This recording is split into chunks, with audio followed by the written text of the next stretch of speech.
ആമേൻ ആമേൻ.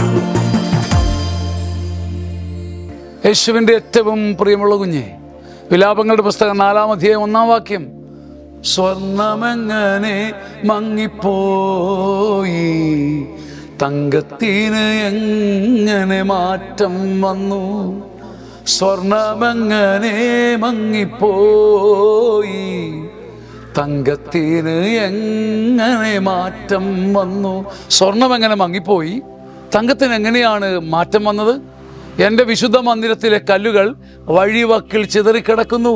എൻ്റെ വിശുദ്ധ മന്ദിരത്തിലെ കല്ലുകൾ, ഞാൻ പ്രതീക്ഷിച്ച തൂണിൻ്റെ കല്ലുകൾ നീയും ഞാനും ബന്ധമില്ലാതെ ചിതറിക്കിടക്കുക. ഒന്ന് കൈകോർത്ത് കരൾ കോർത്ത് ഒന്നിച്ചു നിന്നിരുന്നെങ്കിൽ സ്വർണമേ നിന്റെ തിളക്കം കൂടിയാനെ, തങ്കമേ നിന്റെ പ്രഭാവലയം വർദ്ധിച്ചാനെ. എൻ്റെ സ്വർണം മങ്ങിപ്പോയിരിക്കുന്നു, എൻ്റെ തങ്കം കറപൂണ്ട് ചിതറി മണ്ണിക്കിടക്കുന്നു. കാരണം വിശുദ്ധ മന്ദിരത്തിലെ കല്ലുകളായ നീയും ഞാനും ചിതറിക്കിടക്കുന്നു, ഒന്നിച്ചു നിൽക്കാൻ പറ്റുന്നില്ല.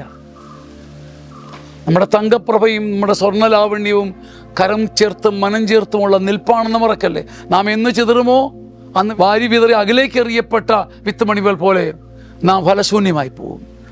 സ്വർണത്തിന് എങ്ങനെയാണ് മാറ്റം വന്നത്? തങ്കം എങ്ങനെ മങ്ങിപ്പോയി? വിശുദ്ധ മന്ദിരത്തിൻ്റെ കല്ലായ നീ, ചങ്കായ കല്ലായ നീ ചിതറിക്കിടക്കുന്നു. വിശുദ്ധ മന്ദിരത്തിൻ്റെ കല്ലുകൾ ചിതറിക്കിടക്കുന്നു. ഇതൊരു ധ്യാനമാണ് പ്രിയപ്പെട്ടവരെ.